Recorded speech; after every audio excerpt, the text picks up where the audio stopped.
Welcome back to the live stream. If you've been following us along, then you know we've been talking a lot, non-stop. And in fact, that makes it hard because you can't get food when you're talking non-stop because it doesn't look good on TV. You know what I'm saying?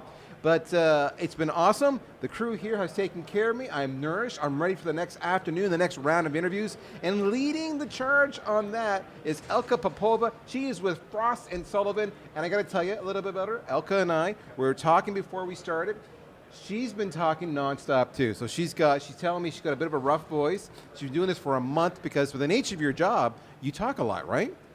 I do. It's just fortunately what you do. and unfortunately. It's pros and cons. Are you now? I got to ask you a question. Are you like an introvert or an extrovert?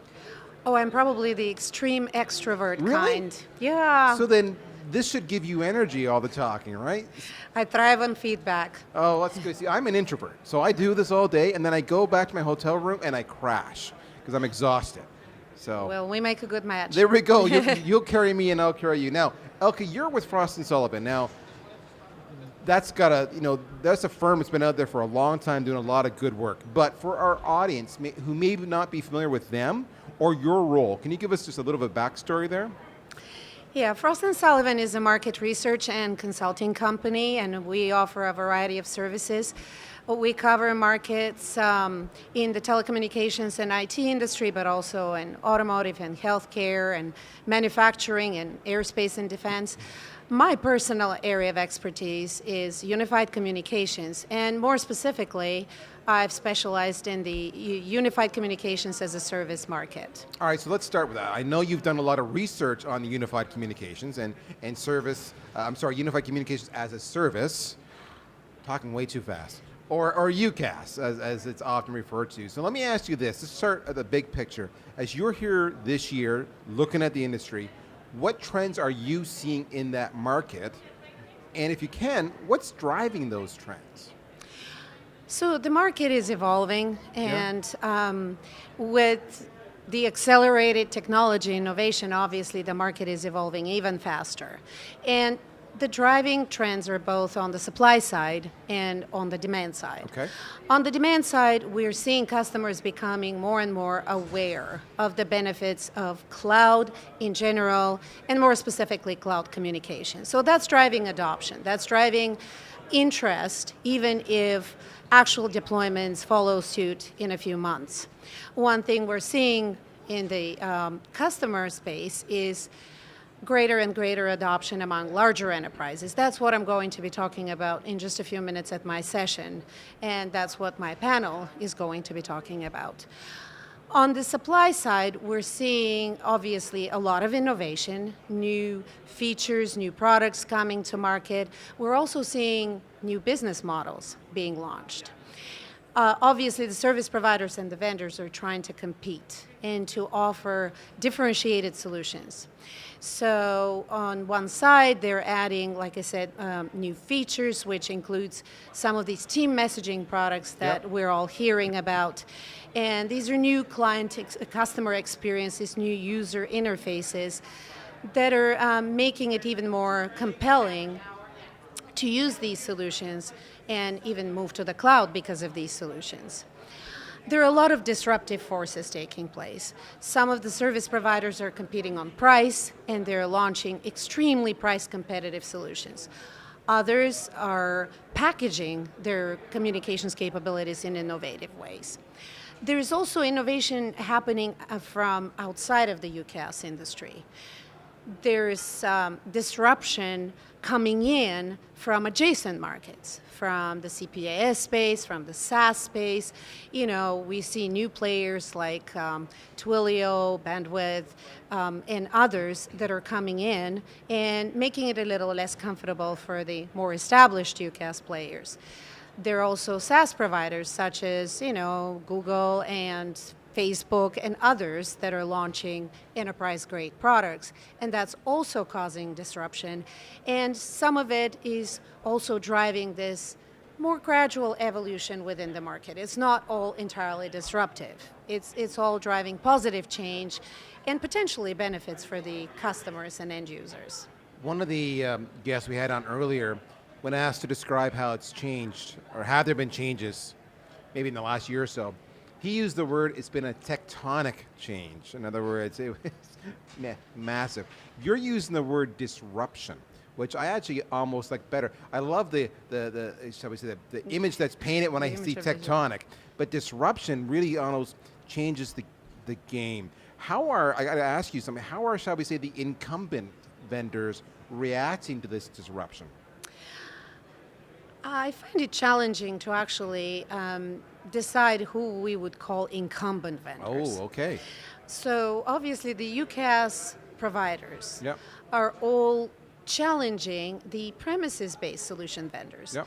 But actually the premises-based or PBX vendors as we call them, they are also coming into the market with their own solutions, either enabling service providers to deliver UCaaS solutions or hosting their own cloud solutions and offering these through resellers or directly to the market. So that's one type of disruption, one type of challenge we're seeing in the marketplace.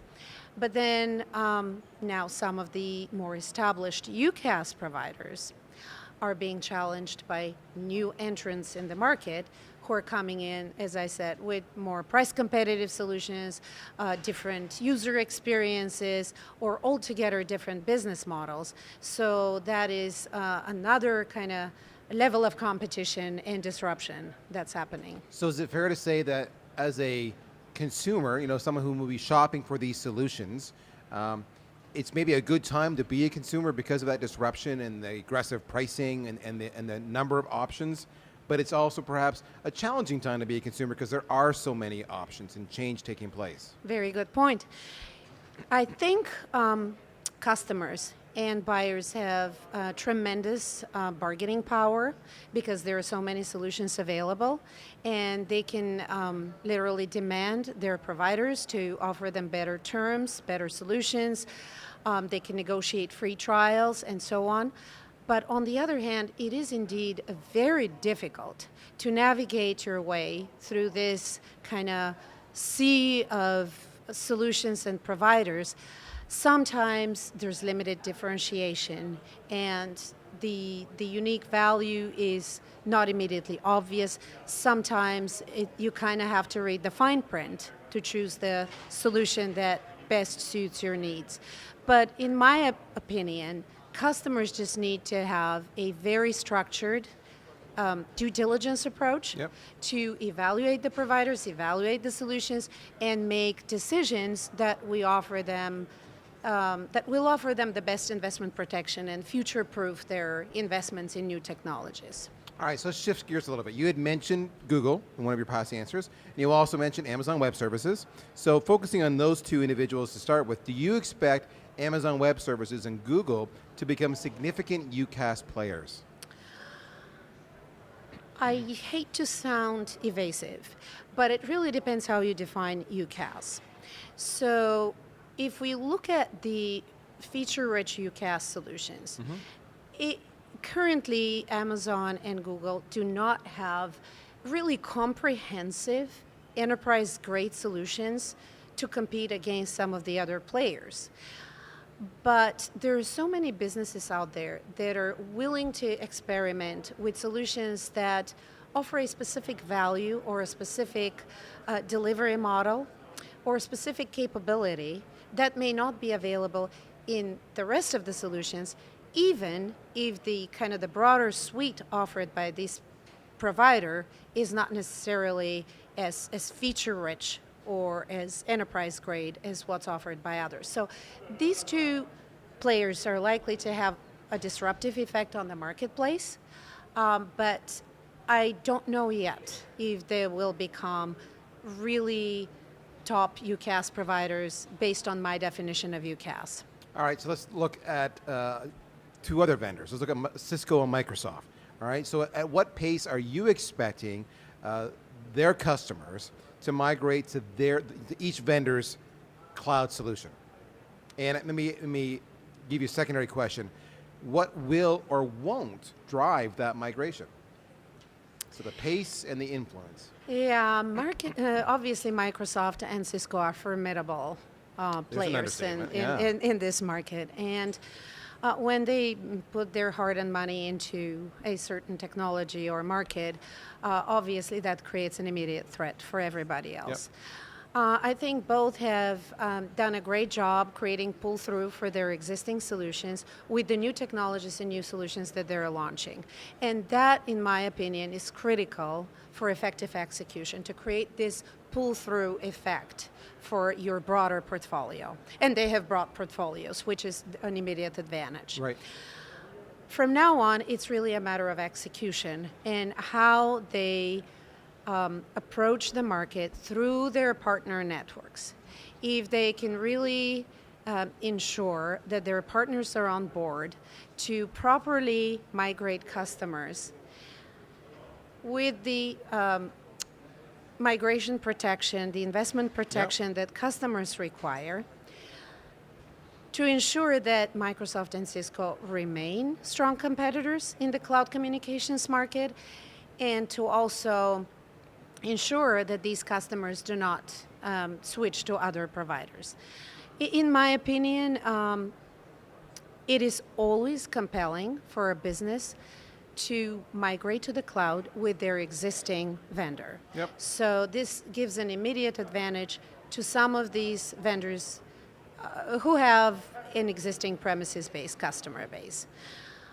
But for other customers, it may be more compelling to make an abrupt switch for understandable reasons. So if procurement is a challenge within your organization, sticking with the same vendor can often be the path of least resistance. Is that a fair statement?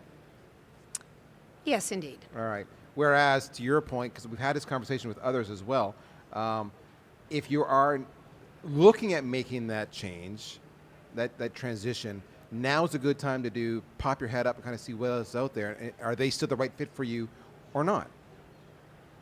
All right. There you heard it from Elka right there. Now, you've got a session coming up, right? You just made mention to that. Yes, indeed. The session is titled, Where is the UCaaS Industry Headed? Wow. It starts at 2 o'clock. It starts at 2 o'clock, so that's in 28 minutes if my math is correct. And you've got to get there, I know, and you haven't had lunch. You got to get some food in you so you can not faint on stage, so that's all good. That, I think, is one of my most important tasks for the next 20 minutes. Must get food. I understand that. All right, so this is Elka Popova. She is with Frost & Sullivan. Check her out. Check out her session. She's on top of her game, and you are too, because you're watching us right now. Stay tuned for the next session. We'll be back real soon. Thanks for joining us today, folks. We'll talk to you soon.